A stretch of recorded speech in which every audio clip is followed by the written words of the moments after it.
current affairs, facts and opinion, their future in our hands. Markets, globalist technocrats versus the people.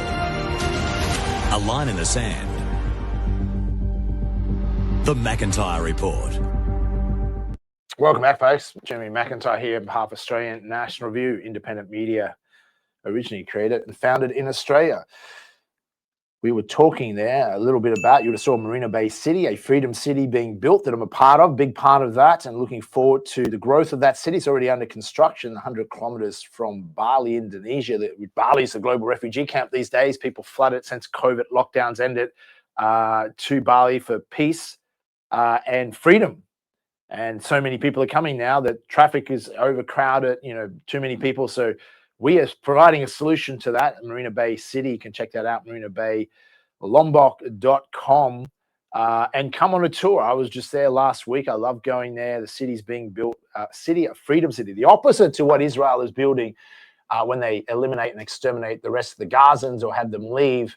They will build a opposite to a freedom city. They will build a digital ID track and trace city. That's also coming for cities like Melbourne, resilient cities, part of this Rockefeller and Rothschild's plan to enslave you with their money, enslave you with the control of the food supply, and enslave you with the medical control of having to be vaxxed every time they invent yet another pandemic.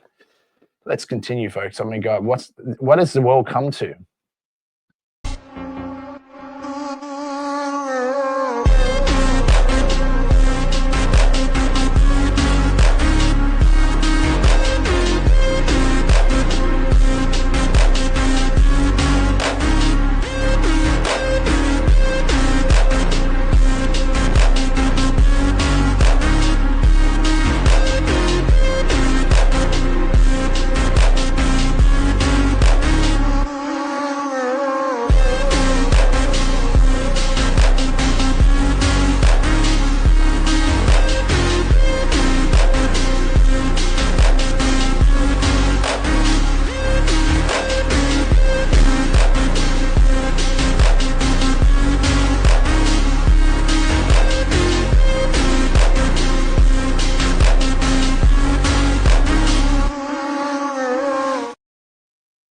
Isn't that interesting?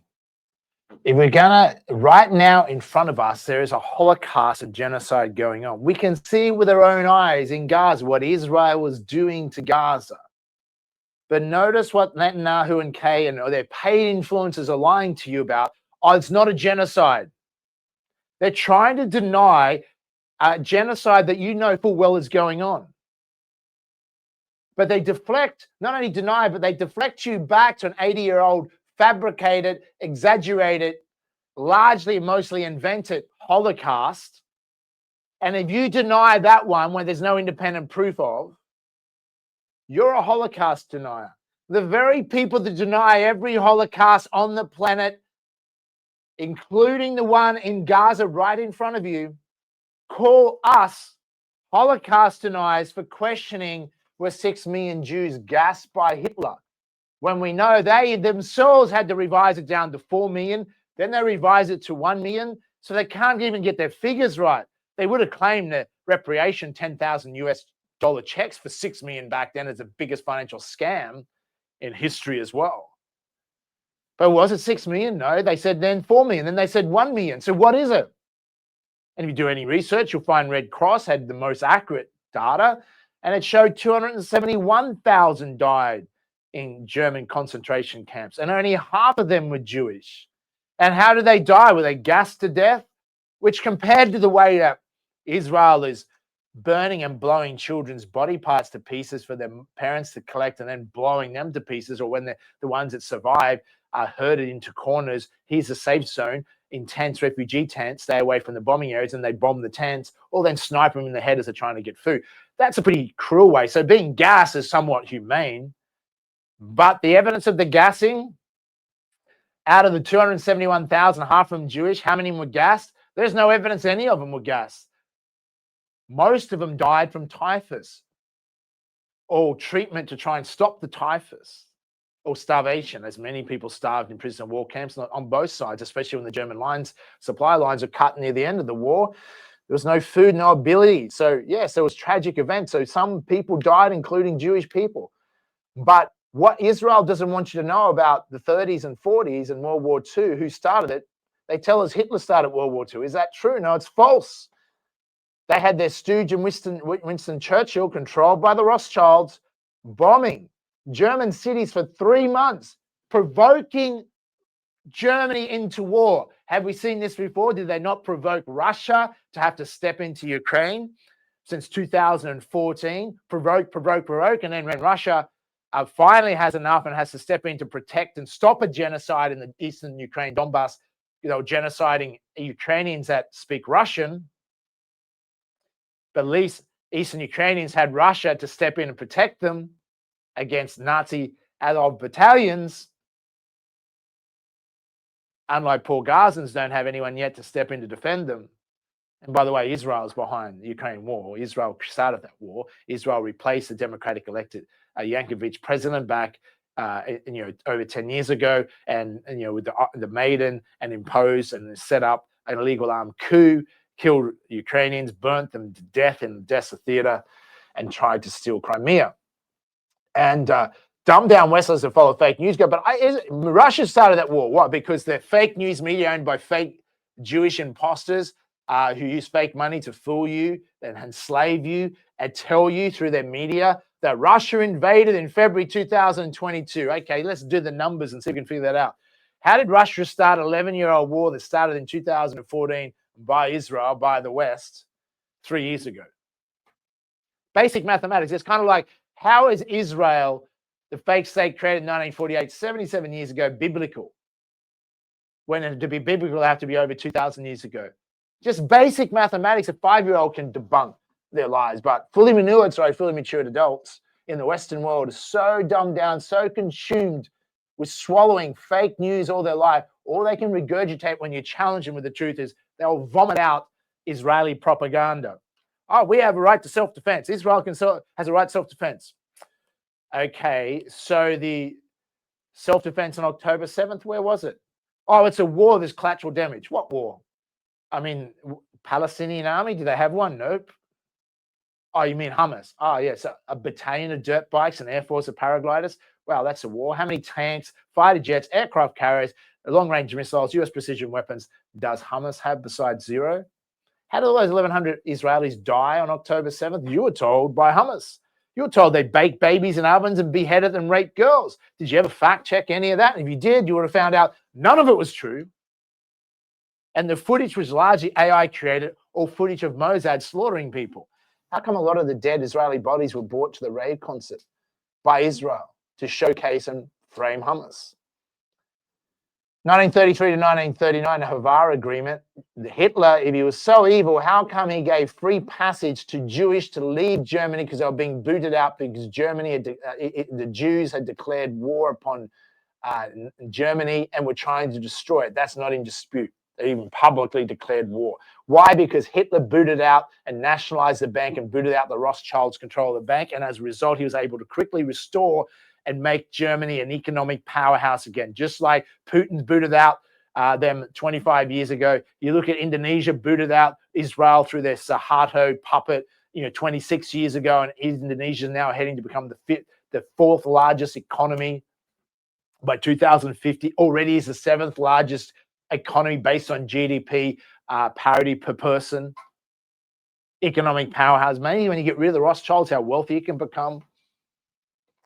America could restore itself too. They boot out these central banker wankers. Or we can keep on standing with bankers. I mean, if you love bankers that much, you love being taxed to death that much, if you love mass immigration that much, which Israel pushes on the West, including Australia, if you love all these things being swamped by excess immigrants, love never being able to afford a house, or you shouldn't be able to afford a house, love increasing taxes and regulations and globalism, slow creeping communism, if you love all that stuff, you stand with Israel.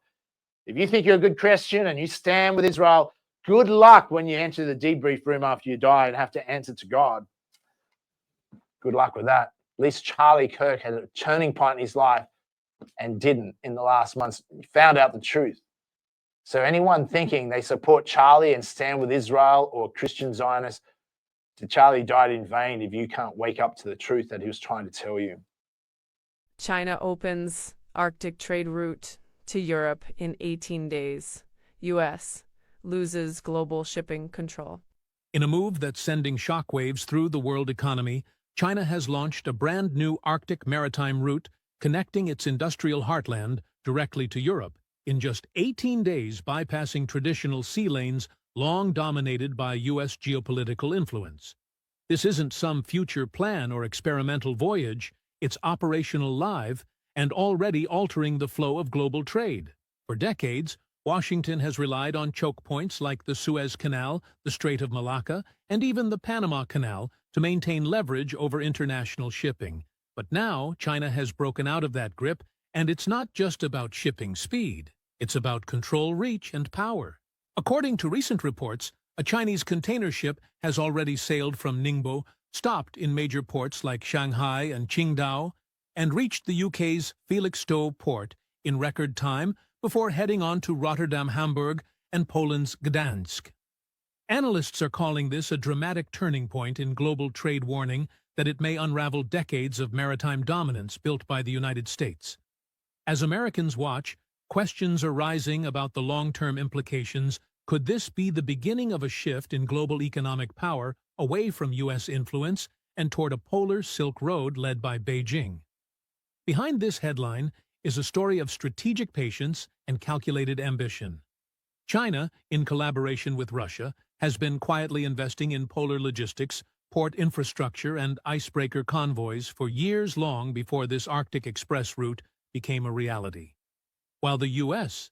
has focused on tariff wars, sanction threats, and naval presence in the Pacific and Middle East, China took a different path, building an escape route. Not only does the new corridor shave nearly 30% off the traditional sea journey via the Suez Canal, it also avoids the heavily monitored waters near U.S. bases and interests. That's no coincidence. Critics argue this is China's way of creating a geo-economic firewall, one that allows it to continue exporting high-value goods like electronics, green tech, and energy infrastructure to Europe without worrying about future blockades or trade disruptions tied to U.S. foreign policy. Some experts suggest it's a response to recent U.S. actions, including aggressive port tariffs on Chinese vessels, restrictions at the Panama Canal, and even open statements by former President Trump calling the canal a national asset under threat due to China's growing influence in Latin America. What makes this more concerning for U.S. policymakers is the fact that this is no isolated route. So there you have it. There's a change in the world. Most military action is designed to protect trade routes. That's the idea of it. And Israel, one of the reasons they want Gaza too is the Ben Gurion Canal to be cut through so they get control of another shipping route straight through Gaza into the Red Sea, because Egypt controls the Suez Canal, and obviously America's been trying to take back from China investment of taking over the Panama Canal.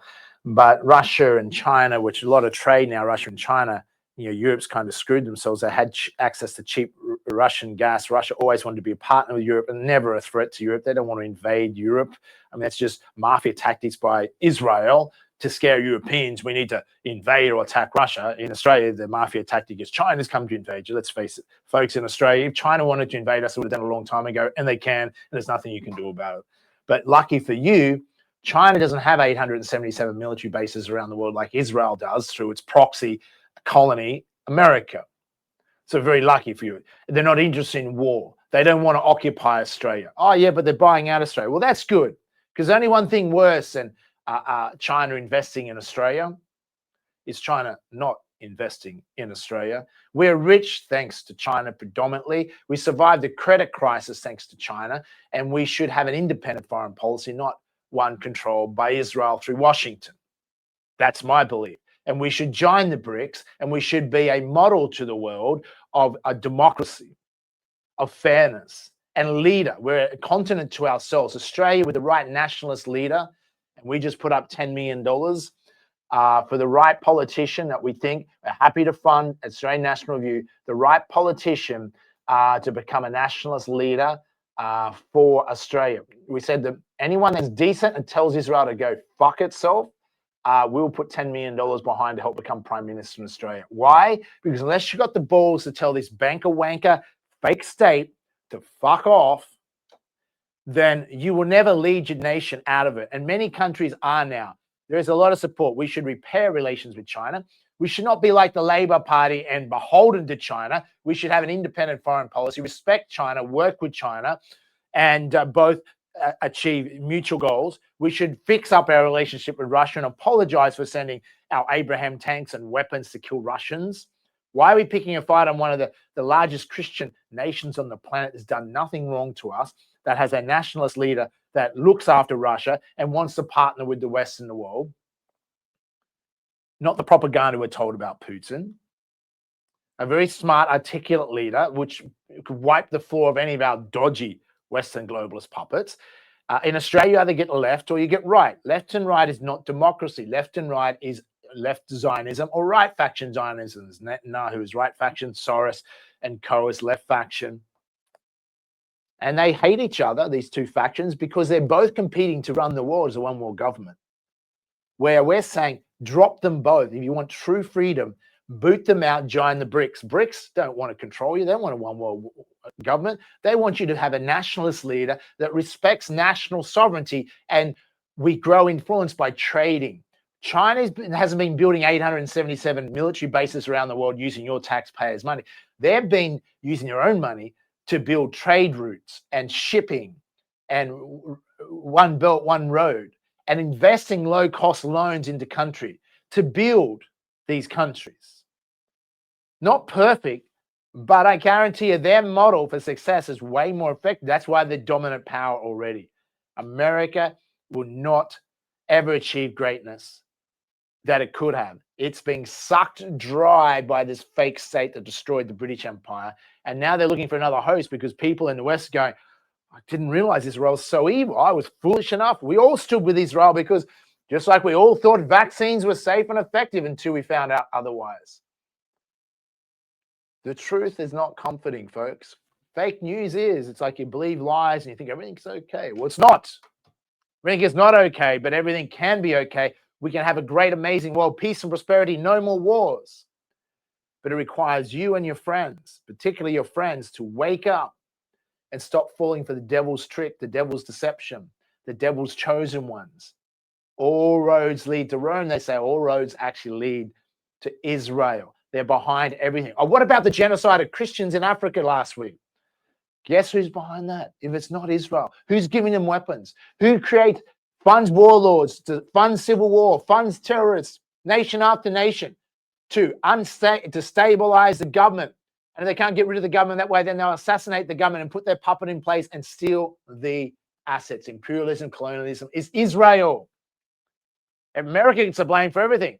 America is a proxy state of Israel, as is British Empire, as is Western Europe, as is Australia. Understand that, you'll start to be able to figure out and accurately predict the future. If you don't, you'll have no idea. Well, we put up with the attack on the USS Liberty that everyone's so afraid to talk about, clearly targeted on purpose by a country we're supporting, Israel, and it's somehow shameful to say that? Why? Why is it shameful to say that? Who knows why it's shameful to say that, but it shouldn't be. And until we have some self-respect, not anger or hate, but just dignity, it will continue. In June, for example, during the 12-day war, such as it was with Iran, during that short conflict, there are a bunch of Israeli Defense Force officers in the Pentagon that week. And during that week, ask anyone who works at the Pentagon, they enraged American Pentagon staff by just barging into meetings, giving orders, making demands, and nobody did anything about it. How can a foreign military officer barge into military headquarters, even if invited, but barge into a meeting and start demanding, we want this, we want that, you need to get on this? The more you allow that kind of deeply unhealthy behavior, the more you're going to get.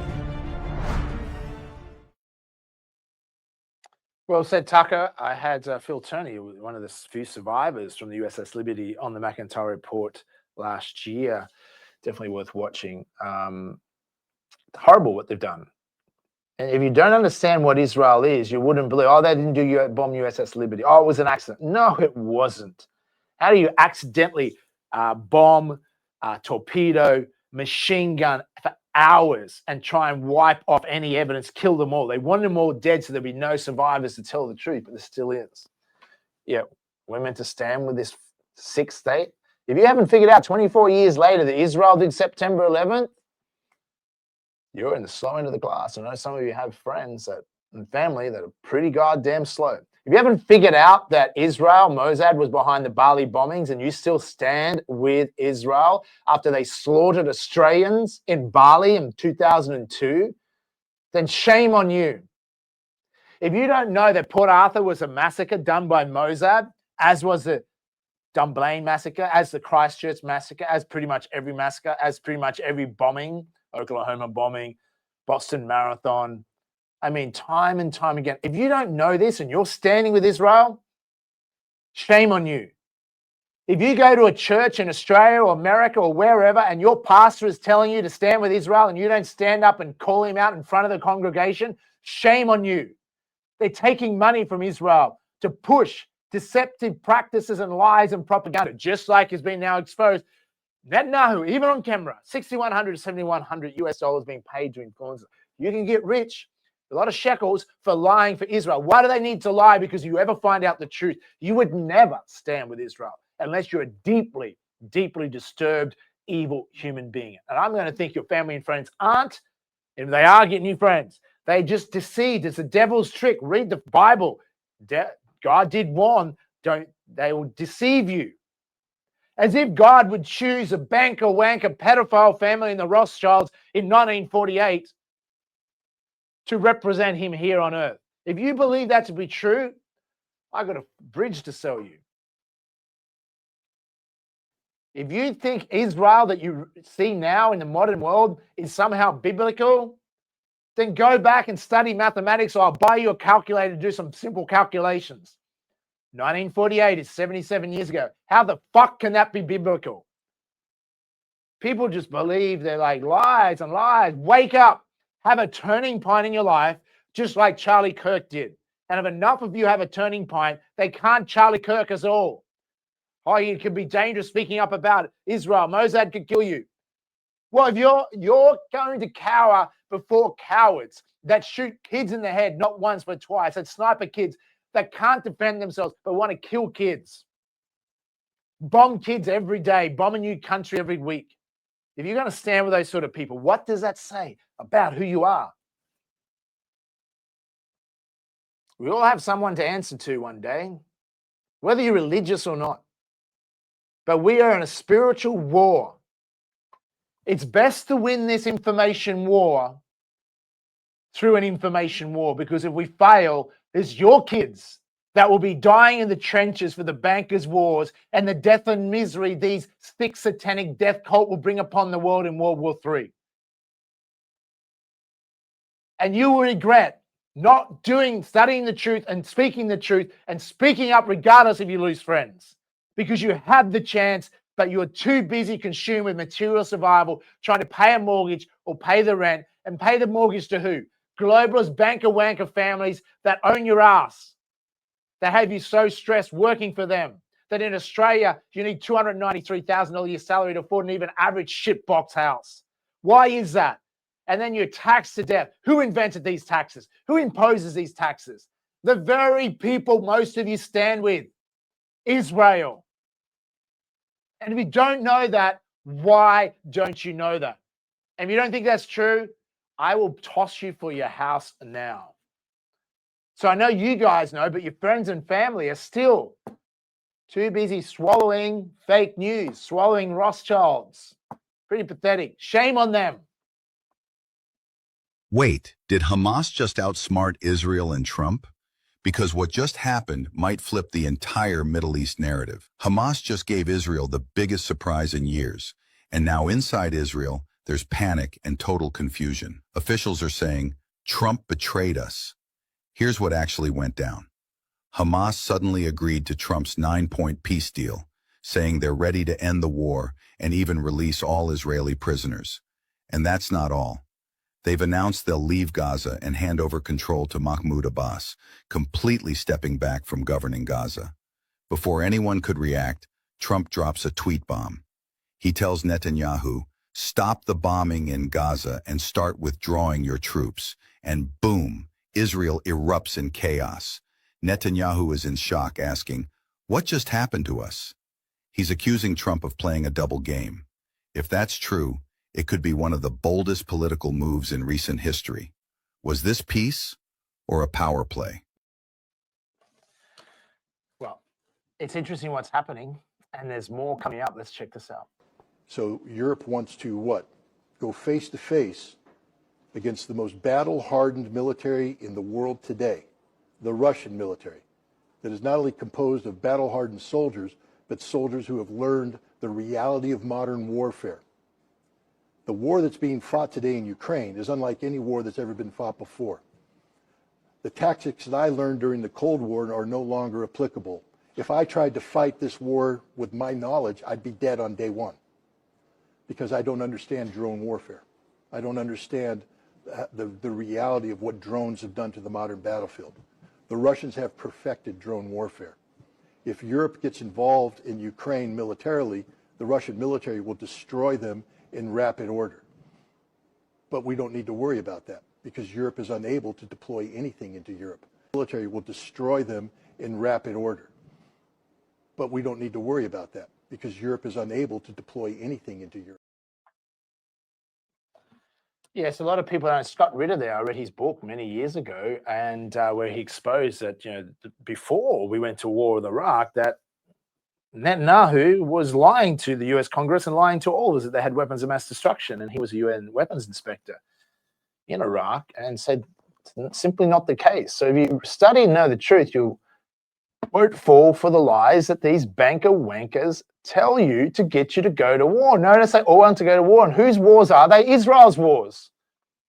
World War II was Israel's wars. The Ukraine-Russian war is Israel's war. Vietnam War, Israel's wars. Find me a war that Israel isn't behind. Find me a genocide that Israel isn't behind. You won't find it. Indonesia, Suharto regime, genocide of 500,000 Indonesians. Israel. Christians being slaughtered in Syria. Israel. Who created ISIS? Who funded them to overthrow the Assad government? And we warned when that happened. Christians will get slaughtered. This is what we've done. Israel's been wanting to destroy Syria since 2001. That was the first country after they did September 11 they wanted to take out. It took them 24 years later. They still did it, though, last year. Africa, this funding of warlords to kill people. Israel, check the receipts on the weapons. Trump is angry because the world's most powerful leader is taking advantage of America. The Chinese President Xi announced a brand new K visa, and he welcomed young professionals in tech and science with open arms. And Xi Jinping launched the K visa just days after President Trump slapped a $100,000 fees on companies that hire workers in America on the H-1B visa program. And Xi said that while the US is raising barriers, China is lowering them. But here's the twist. Modi is upset too, because 75% of H-1B visas go to Indians, and now it's hard for them to work in US. But now, Modi and Xi are teaming up to build world-class companies like Apple and Microsoft, powered by Indian and Chinese talent. Yes. But now, Modi and Xi are teaming up to build world-class companies like Apple and Microsoft, powered by Indian and Chinese talent. Yes, it's all happening. Let's take a quick ad break and come back and show you some more in just a moment.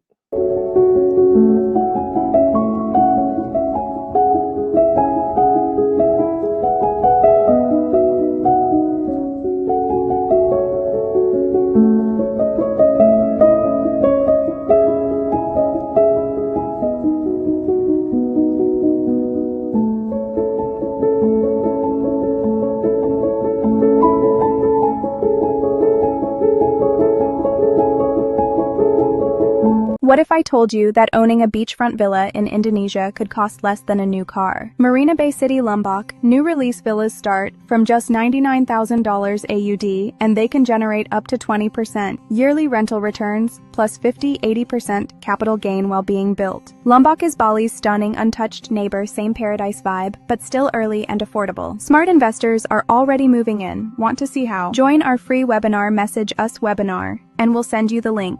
What does $78,000 get you in Bali? Introducing Resort KNVOs by LUX.